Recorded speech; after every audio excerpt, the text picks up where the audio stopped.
Hello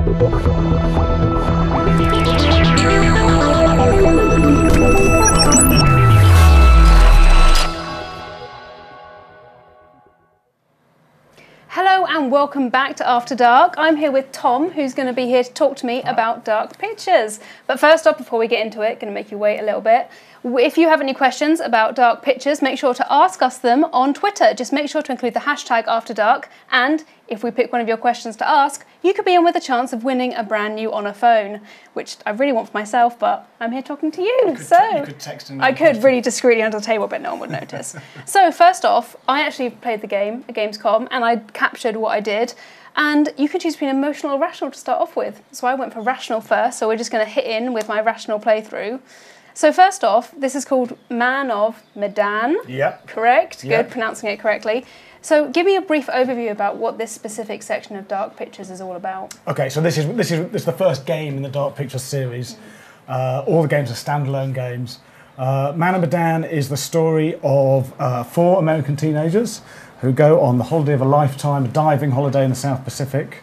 They're joined by the skipper of the boat. They've chartered the boat that you can see there. These guys right here? That's right, it's these guys right here.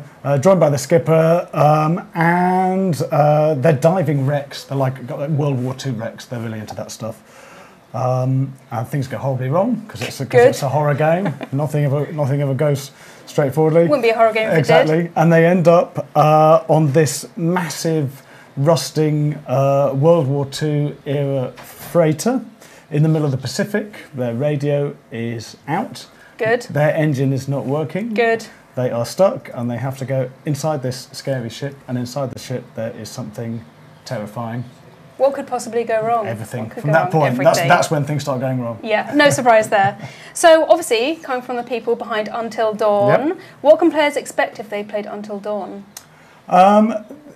If they played Until Dawn, and a lot of people did, and they really liked it, and we've kind of aimed to build on that. So we have got a very strong storyline, really strong narrative, strong, engaging characters, rounded characters with their flaws and their ambitions that you can get to know. You will be exploring around creepy environments like this creepy environment. Yeah, I wasn't particularly fond of this. In a good way, the way you'd want with a horror game, but... looking for things that'll help you get off the ship alive. Sometimes you'll be asked to make choices. They might be what you're going to do next or what you're going to say, and those choices always have consequences. They change the narrative. Sometimes that can be in small ways, sometimes it can be in massive ways. Sometimes you won't know the impact that choice has had for quite a long time. So we always strive to make those choices difficult and interesting and problematic for the player. And then sometimes things get a bit kind of heavy and a bit actiony. So there's some action, there's combat, there's QTEs. Everything matters. Everything you do matters. So yeah, it'll be somewhat familiar from Until Dawn, but it'll also feel very new. Yeah. Now here we have me looking at a very decrepit hat. In the corner it says "A secret found." What's that about? Yeah. So hidden within this world are things we call secrets. So there's mysteries to untangle. You know, what is the ship doing here? What happened to all the crew? That sort of thing.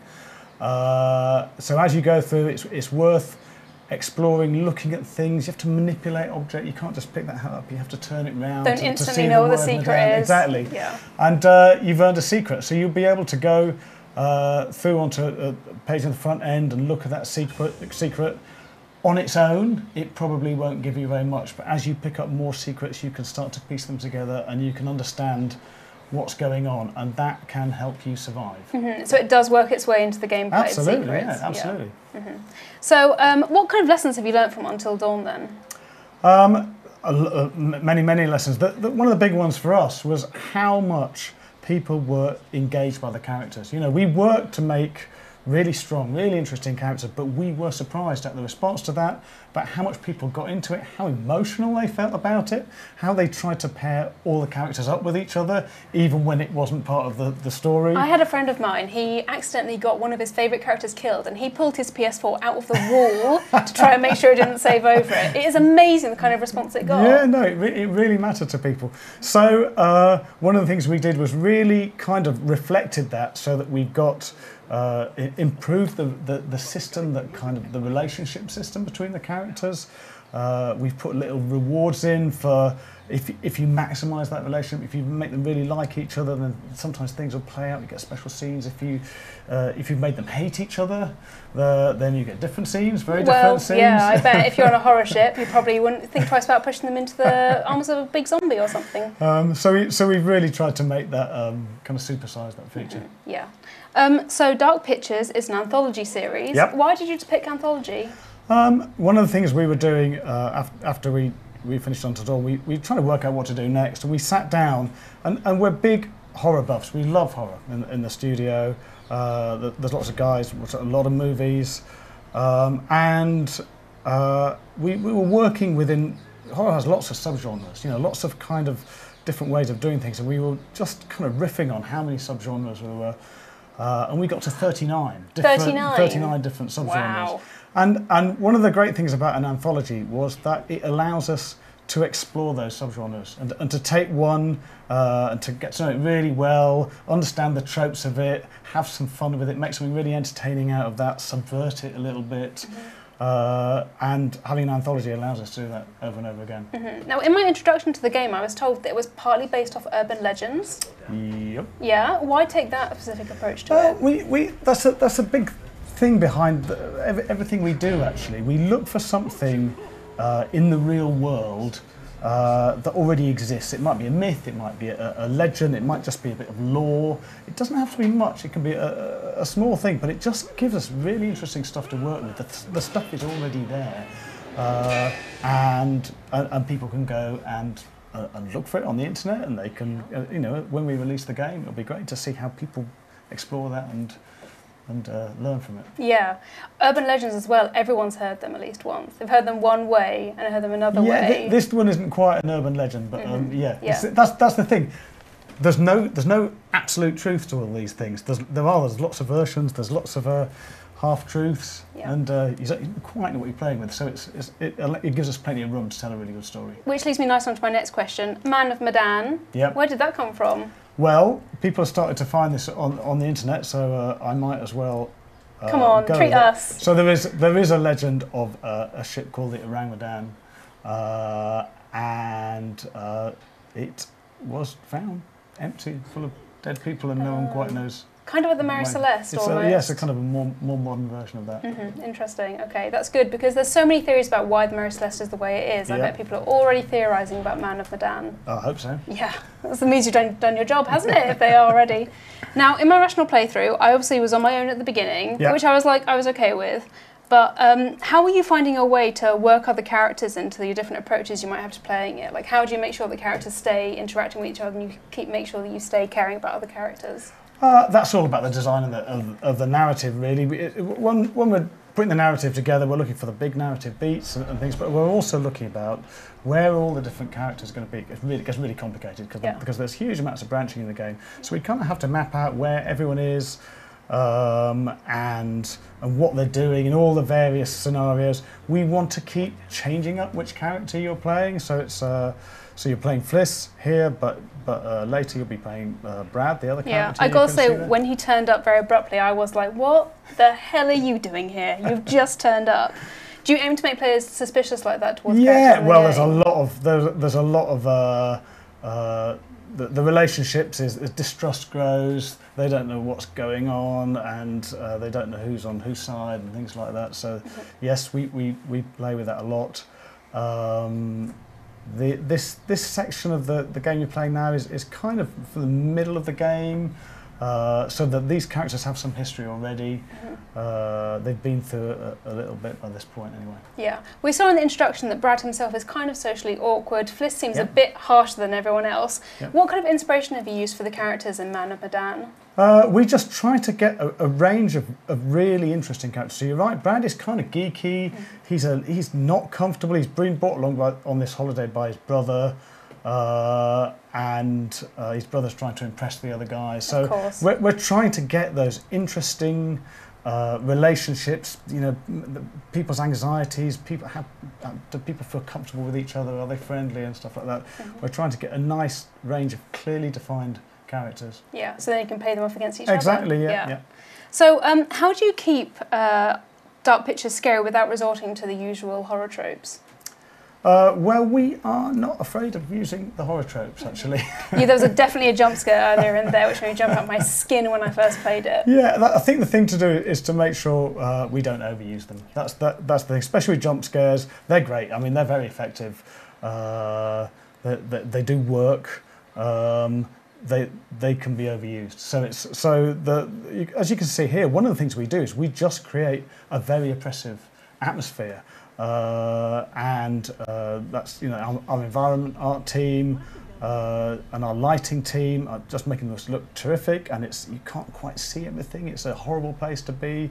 We've got our audio guys constantly kind of keeping you on your toes with little creaky noises and things like that. So we're kind of raising your emotional state, making you anxious, worried about these characters. That's when the terror kicks in. That's when the jump scares work. Yeah, it looked so cinematic when I first started playing it that I didn't realise I was out of a cutscene. Good. I was like, oh, okay, I need to start walking now. Yeah, cool, and that's one of our ambitions, to be really seamless. We don't really think of them as cutscenes. To us, it's just continuous stuff. We want the bits where you're exploring and have direct control to bolt on seamlessly to those cutscenes. And cinematic is definitely the look we're going for. We looked at the ways cinema do it. We've got people on the team who are experts in that. That's what we always push for, because we want players to be very familiar with the look of this. Like, I watch horror movies. I know what horror movies are like. Well, I've got a controller and I can control the person. So that's what we're after. Mm-hmm, yeah. So what kind of basis did you base Man and Medan on? Did you go and look at any ships yourself, or like? Actually, we did. Yes. Did you? We went down to Portsmouth dockyards. Oh, I've been there. We looked at the ships, the narrow corridors, and we had our artists take kind of their cameras out, taking pictures they were going to use for textures and stuff like that. So that was really good. Yeah. We have a production designer who's kind of very accurately worked out the whole kind of layout of the ship and where everything would be and things like that. So no, we've really done our homework on that. Yeah, now this is a particularly horrible bit coming up with this guy right here. How on earth did you design a face like that for a monster? Because it is terrifying. Good, well, there's I don't quite give the answer to that. I said the face has to come out of the water. That was you. So you're the reason why I jumped out my skin. But then other people came along and provided the concept art for that, and it's difficult to get these things right. Sometimes we have to keep going it, and it's quite right. We have to keep trying, but it's worth it. Yeah, good. Well, it worked. It definitely did. So here, you're trying to save Brad. Obviously, save Brad, save yourself. I was trying to be rational and save myself, and then at the last minute, I was like, I better make sure he's okay. But what I love, and I'm going to wait for 1 second while this comes up on the screen, is how you never know what's going to come next. Wait for it. Bam. Now, are you always trying to keep players on their toes with moments like that? Like, you never quite know if the right decision is actually the right decision? Always. Yeah. Absolutely always. Mm-hmm. There's a lot of choices in the game. Yep. There's a huge number, and some of them appear kind of innocuous. And, early on you're getting to know these characters, and it's about relationships and building who those characters are, but everything matters, and you never know how important a decision is. When we get to a really kind of critical decision like that's obviously, people's lives are at stake. Do I save myself? Pretty sensible thing to do. Yeah. Or do I go back to my friend? Still, we try to make that, really difficult to balance that out. So exactly, at the last minute I changed my mind because I can't leave him. I've got an emotional attachment to him. I was trying to be rational, and it just didn't work, because I was like, well, I guess I'm a good person. And then I paid for it, because now I feel like Fliss is probably dead. So now I played it again, and this time I went emotional. Mm-hmm. So what's awesome is that right from the very beginning of my playthrough, there's the doorbell rat. I'm with Brad. Yeah, Brad's there. So what was the thinking behind that? Because this is in the middle of the game. The way that this chapter can start in several different ways, and one of them is that Brad is with you, and one of them is that he's following behind you. It kind of follows on from the previous thing. So we just wanted to give the players some way that they could see that difference. So it doesn't, the branching is right there from the start of the chapter. So here the emotional and the rational is really kind of about what was Brad's state when he made that decision that affects the start of this chapter. Yeah, what I love about having Brad nearby, actually, when he's not being really creepy and asking weird questions, is that when Fliss starts to investigate secrets, she has someone to talk to about it. Yeah. They chat, you know, and it's they'll chat as they're walking around as well, and they kind of whisper about what's this guy up to and things like that. God knows. So yeah, that's really nice, and it's the whole thing of replayability. We know from Until Dawn that people played the game, and then a lot of people immediately go back and try and save the people that they didn't save, and then they go back and try and kill everyone. So you know, there's lots to go back to, replay it, find something different. Maybe if Brad's there with you, then you'll learn a little bit more that you didn't learn. You'll see different things. That leads me very nicely onto my next question, which is, how hard is it to save everyone? I would say that it is pretty difficult. Impossible? Oh, no, not impossible. Okay. No, definitely possible to save everyone. Just everyone really can live hard. and everyone can die, but I think it will be pretty difficult to save everyone on a first playthrough. I think as people play and learn the secrets and try, you know, then they'll be able to do it. Yeah. So do you have any tips for players who are starting out? Let's assume these players want to make sure everyone's okay. Do you have any tips for them? It's definitely worth looking out for the secrets. It's definitely worth looking out for the premonition objects. Did you find that in here? I'm not sure. Define premonition object for me. That's like a picture on the wall. Sometimes you get these pictures and they give you a little hint of the future. Oh, is that what it is? Yeah. The guy pushed me away from it, and I kept trying to go back, I was like, no, just let me find the secret, but he wouldn't. So there is a way to get back. So you can get back to it, and you get a glimpse of a possible future. That future might not come true, but they can be useful. Critical periods. What should I do with that decision? Yeah. So that's a good idea. But the main advice I would say is, is think a little bit rational, emotional. Sometimes it's good to be rational. Sometimes it's good to be emotional, but. Don't always do the gamey thing. Don't always do the gamey thing. Sometimes it's good to think, actually, what would I actually do in this situation? Run away really fast. Well, you know. Wouldn't have gone inside that creepy ship to begin with, I'm going to be honest with you. Great, so what about the players who've decided that everyone's a dick and they want to make everyone die? Is that easy, or is it surprisingly hard? I would say that's easier than saving Really? everyone, yeah. Unsurprisingly, yeah. No, I should think that's achievable if you really want to do that, yeah. Is it difficult balancing those two sides of the game to make sure that it feels fulfilling enough for people who accidentally kill everyone? Yeah, it would, yeah, no, we have a means for doing that. So we always tell a really good story.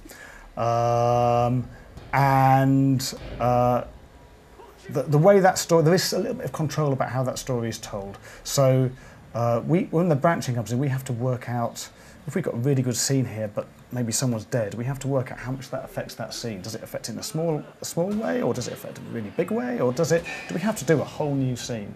So I think you'll always get to the end of the story, but you might not get to the end of the story with everyone alive. With everyone alive for them. So how do you play Dark Pictures? That's a difficult question for me because I'm so used to playing it. But I would the first time I played it through, I would just play it for the experience and just enjoy the ride. There's more games coming in the series, and I'll be playing some of those as a player. So that'll be, that's what I will be doing. Yeah. Can you give us any teasy details about the other kind of games there might be in Dark Pictures? I certainly cannot. God dang it! Dang! I know it's hopeful for me to ask, but I thought I'd give it a go anyway. Great, thanks so much for talking to me about Dark Pictures. I look forward to being terrified in the dark in my bedroom playing it, which is a good thing. I promise you, a good thing, yeah.